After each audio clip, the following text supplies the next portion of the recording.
കേരളത്തിലെ ഒരു മുൻ പോലീസ് മേധാവി കമ്മിക്കുഞ്ഞുങ്ങളുടെ തന്തയ്ക്കും തള്ളയ്ക്കും വിളിച്ചാൽ എങ്ങനെയുണ്ടാവും? അതും നമ്മളുടെ ഹൈന്ദവ സഹോദരങ്ങൾക്കൊക്കെ ഒരു പ്രത്യേക ഊർജവും രോമാഞ്ചവും ഒക്കെ ഉണ്ടാക്കിയാലോ? നമസ്കാരം. അപ്പോ കേരളത്തിലൊരു പാർട്ടിയുണ്ട്. ആ പാർട്ടിയെ കുറിച്ച് ഒരു ഇൻട്രഡക്ഷൻ തരണം എന്നുണ്ടെങ്കിൽ അവരവരുടെ വിദ്യാർത്ഥി സംഘടനയെ കൊണ്ട് ഈ കലാലയങ്ങളിലൊക്കെ പുതിയ വിദ്യാർത്ഥികൾ വരുന്ന സമയത്ത് വെക്കുന്ന പോസ്റ്ററുകൾ ഓർമ്മിപ്പിക്കണം. അതായത് നായും പട്ടിയും കൂടി ഇണചേരുന്ന പോസ്റ്ററുകൾ വെച്ചിട്ടാണ് അവർ വിദ്യാർത്ഥികളെ വരവേൽക്കുന്നത്. അതിൽ നിന്ന് തന്നെ അവരുടെ ആ ഒരു സ്വാതന്ത്ര്യം എന്ന് പറയുന്നതിന്റെ ആശയം എന്താണ് എന്ന് നമുക്ക് വായിച്ചെടുക്കാം. അതായത് അത് പ്രവൃത്തിയിലും തെളിയിക്കപ്പെട്ടത് തന്നെയാണ്. അതായത് പാർട്ടി ഓഫീസുകളാണെന്നുണ്ടെങ്കിലും പൊതുജന മധ്യത്തിലാണെന്നുണ്ടെങ്കിലും അല്ലെങ്കിൽ ഏതെങ്കിലും കുറ്റിക്കാട്ടി പോയിട്ടാണെന്നുണ്ടെങ്കിലും സെക്സ് ചെയ്യുക എന്ന് പറയുന്ന ഒരു ആശയം, അതാണ് അവരുടെ സ്വാതന്ത്ര്യം എന്ന് പറയുന്ന സ്വപ്നം എന്ന് പറയുന്നത്. അപ്പോ ആ പാർട്ടി എന്ന് പറയുന്നത് ഇപ്പോ ഏറ്റവും കൂടുതൽ ആക്രമിച്ചിരിക്കുന്നത് എന്ന് പറയുന്നത് കൃത്യമായിട്ട് ഈ പിണറായി വിജയനാണെന്നുണ്ടെങ്കിൽ ഹിന്ദുക്കളുടെ 10 വോട്ട് കിട്ടണമെന്നുണ്ടെങ്കിൽ കിട്ടട്ടെ എന്ന് പറഞ്ഞ് 3 സമുദായ സംഘടനകളെ കൂടെ കൂട്ടിയിരിക്കുന്നു. ഒപ്പം അമൃതാനന്ദമയി ദേവിയെ പോയി ആദരിച്ച് സജി ചെറിയാൻ പോയി ഉമ്മയും വെച്ച് കഴിഞ്ഞു. ആ അവസ്ഥയിൽ അവരുടെ പാർട്ടിക്കുള്ളിൽ നിന്ന് തന്നെ വിമർശനങ്ങൾ ഉയർന്നു വരുന്നുണ്ട്. നേരത്തെ തന്നെ അതുള്ളതാണ്. കാരണം അവരുടെ സ്പീക്കർ എന്ന് പറയുന്നത് ഗണപതിയെ മിത്താണെന്ന് പറഞ്ഞ വ്യക്തിയാണ്. അതുപോലെ തന്നെ അവരുടെ MP എന്ന് പറയുന്നത് ഈ അമൃതാനന്ദമയി ദേവിയെ കുറിച്ച് ഒരു പുസ്തകം തന്നെ എഴുതിയിരിക്കുന്ന വ്യക്തിയാണ്. ഇപ്പോ പ്രൊഫസർ ജയരാജ്, അതുപോലെ തന്നെ ഐഷ സുൽത്താന, അതുപോലെ തന്നെ P ജയരാജന്റെ മകൻ ജെയിൻ, ഇവരൊക്കെ അമൃതാനന്ദമയി ദേവിയെ അധിക്ഷേപിച്ചുകൊണ്ട് രംഗത്ത് വന്നിരിക്കുകയാണ്. അപ്പോൾ അതില് ഏറ്റവും കൂടുതൽ രൂക്ഷമായ വിമർശനം എന്നൊക്കെ പറയാവുന്നത് അമൃതാനന്ദമയി ദേവിക്കെതിരെ ഒരു മാനസിക വൈകൃതമാണ് എന്ന് പറഞ്ഞ വ്യക്തിയാണ് പ്രൊഫസർ ജയരാജ് എന്ന് പറയുന്നത്. അദ്ദേഹം കൃത്യമായിട്ട് പറഞ്ഞത് ഈഡിപ്പസ് കോംപ്ലക്സ് എന്നാണ്. ഈഡിപ്പസ് കോംപ്ലക്സ് എന്താണ് എന്ന് ചോദിച്ചു കഴിഞ്ഞാൽ 3 വയസ്സ് മുതൽ 5 വയസ്സ് വരെയുള്ള ഒരു കുട്ടിയുടെ മനസ്സിൽ അവരുടെ എതിർ ലിംഗത്തോട് തോന്നുന്ന അഭിനിവേശം, അത് സാധാരണ വ്യക്തികളോടല്ല, അവരുടെ പാരന്റ്സിൽ തന്നെയുള്ള എതിർലിംഗത്തോട് തോന്നുന്ന അഭിനിവേശം, അതാണ് അമൃതാനന്ദമയി ദേവിയെ കുറിച്ച് വിശേഷിപ്പിക്കുമ്പോൾ നമ്മളുടെ ഈ പ്രൊഫസർ ജയരാജ് എന്ന് പറയുന്നത് പറഞ്ഞത്. അപ്പോ അതില് കൃത്യമായിട്ട് ഈ സെൻകുമാർ തന്തയ്ക്കും തള്ളയ്ക്കും വിളിച്ചിരിക്കുകയാണ് എന്നുള്ളത് ഞാൻ പറഞ്ഞല്ലോ. അപ്പോൾ അതിൽ കൃത്യമായിട്ട് പറയുന്ന ഒരു വാക്കുകൂടി ചേർക്കണം എന്നുള്ളതാണ് അദ്ദേഹം പറയുന്നത്. അതായത് ഈഡിപ്പസ് റെക്സ് എന്ന് പറയുന്നതായിരിക്കും നല്ലത്, എന്നിട്ട് അത് സ്വന്തം അമ്മയെക്കുറിച്ച് പറയുന്നതായിരിക്കും നല്ലത്.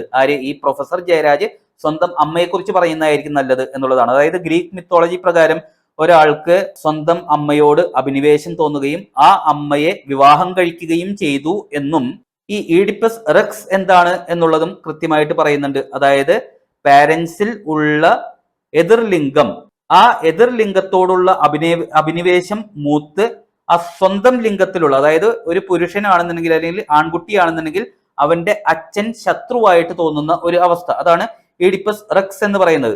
അത് സ്വന്തം അമ്മയെക്കുറിച്ച് പറയുന്നതായിരിക്കും നല്ലത് എന്ന് പറഞ്ഞ് അദ്ദേഹം അവസാനിപ്പിച്ചു. അതായത് മാന്യമായിട്ടുള്ള ഒരു തള്ളക്കി വിളി എന്ന് തന്നെ പറയാം.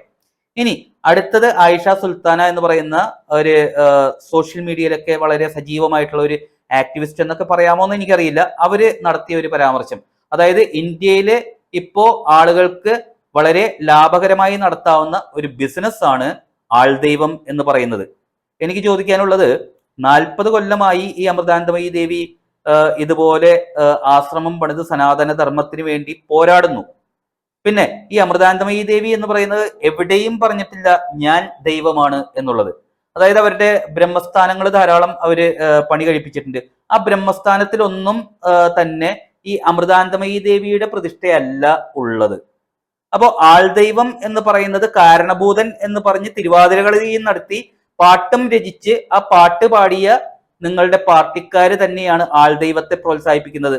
അതുപോലെ തന്നെ നമ്മളുടെ P ജയരാജൻ എന്ന് പറയുന്നത്, അദ്ദേഹത്തെയും ആൾദൈവമായിട്ട് കണ്ടുകൊണ്ട് ധാരാളം പോസ്റ്ററുകളൊക്കെ ഇറങ്ങി അവസാനം പിണറായി വിജയൻ അത് ചൊറിഞ്ഞു. അവസാനം പിണറായി വിജയൻ തന്നെ അതിന് വിലക്ക് ഏർപ്പെടുത്തിയതൊക്കെ നമുക്കറിയാവുന്നതാണ്. അപ്പൊ ആരാണ് യഥാർത്ഥത്തിൽ ആൾദൈവം എന്ന് പറയുന്നത് എന്നുള്ളത് നിങ്ങൾ സ്വയം പരിശോധിക്കണം എന്നുള്ളതാണ്. അപ്പോ അതും ഇദ്ദേഹം കൃത്യമായിട്ട് പറയുന്നുണ്ട്. പക്ഷെ ഒരു സ്ത്രീ ആയതുകൊണ്ട് തന്തയ്ക്കും തള്ളയ്ക്കും വിളിച്ചില്ല എന്നേ ഉള്ളൂ. ബാക്കി അമൃതാനന്ദമയി ദേവി ചെയ്യുന്ന നല്ല കാര്യങ്ങൾ വിവരിച്ചു കൊടുത്തു എന്നുള്ളത് മാത്രമാണ്. അടുത്തതാണ് കൃത്യമായിട്ട് P ജയരാജന്റെ മകൻ ജെയിൻ നടത്തിയ പരാമർശത്തെ കുറിച്ച് പറയുന്നത്. അതായത് അദ്ദേഹം കൃത്യമായിട്ട് പറഞ്ഞിരിക്കുന്നത്, ഈ അമൃതാനന്ദമയി ദേവി എന്ന് പറയുന്നത് ആളുകളെ അല്ലെങ്കിൽ കുഞ്ഞുങ്ങളെ രക്ഷിച്ചിട്ടേ ഉള്ളൂ, സംരക്ഷിച്ചിട്ടേ ഉള്ളൂ. പക്ഷേ 1995-96 കാലഘട്ടത്തിൽ ബിഷപ്പ് ഹൗസ് ബീച്ചിൽ നടന്ന സംഭവം, അത് ഞാൻ ഈ അവസ്ഥയിൽ ഓർമ്മിപ്പിക്കുകയാണ് എന്നാണ് TP സെൻകുമാർ പറഞ്ഞത്. അതെന്താണ് എന്നുള്ളത് ഇനി ഗൂഗിളിൽ എല്ലാവരും സെർച്ച് ചെയ്ത് തുടങ്ങും എന്നുള്ളതാണ് എനിക്ക് തോന്നുന്നത്. കാരണം 1995-96 കാലഘട്ടത്തിൽ ഈ പി ജയരാജൻ ചെയ്തത് എന്താണ് എന്നുള്ള ഒരു ധ്വനിയോട് കൂടിയിട്ടാണ് അദ്ദേഹം പറയുന്നത്. അപ്പോ എന്താണ് ആ ഒരു സംഭവം എന്നുള്ളത് പറഞ്ഞില്ലെങ്കിലും അവിടെ തന്തയ്ക്ക് വിളി എന്നുള്ളതാണ് നടന്നിരിക്കുന്നത്. അതായത് ഈ ജയിലിന്റെ അച്ഛൻ ചെയ്തിരിക്കുന്ന കാര്യങ്ങൾ ഓർമ്മിപ്പിച്ചുകൊണ്ട് ഇനി ഇത് രൂക്ഷമായ അവസ്ഥയിലേക്ക് എത്തിയാൽ ആ 1995-96 കാലഘട്ടത്തിൽ ബിഷപ്പ് ഹൗസ് ബീച്ചിൽ നടന്ന സംഭവങ്ങൾ തുറന്നു പറയേണ്ടി വരും എന്നുള്ളത് കൂടി ഒരു ഭീഷണിയോട് കൂടിയാണ് അദ്ദേഹം അത് അവസാനിപ്പിക്കുന്നത്. പിന്നെ അമൃതാനന്ദമയി ദേവി ചെയ്തിരിക്കുന്ന കുറെ നല്ല കാര്യങ്ങൾ, ഹോസ്പിറ്റൽസ് പണിതതും ലോകത്തിന്റെ പല ഭാഗങ്ങളിൽ പോയിട്ട് സനാതന ധർമ്മത്തിന് വേണ്ടി സംസാരിച്ചതും UN അവർക്ക് ആദരവ് കിട്ടിയതും ഇതെല്ലാം എല്ലാവർക്കും അറിയാവുന്ന കാര്യം തന്നെയാണ്. പക്ഷേ ഈ നികൃഷ്ട ജീവികൾക്ക് അതറിയില്ല, അല്ലെങ്കിൽ അറിഞ്ഞുകൊണ്ടും അവരവരുടെ രാഷ്ട്രീയ ലാഭത്തിന് വേണ്ടി മറച്ചു വെച്ചുകൊണ്ട് ഈ കടപ്പുറം സുധാമണി എന്നൊക്കെ ജെയിൻ പറഞ്ഞ പോലെ, അതായത് പി ജയരാജന്റെ മകൻ പറഞ്ഞ പോലെ അധിക്ഷേപിക്കാൻ ശ്രമിക്കുന്നു. ഇത് രാഷ്ട്രീയ പാപ്പരത്വം എന്ന് തന്നെയാണ് പറയേണ്ടത്.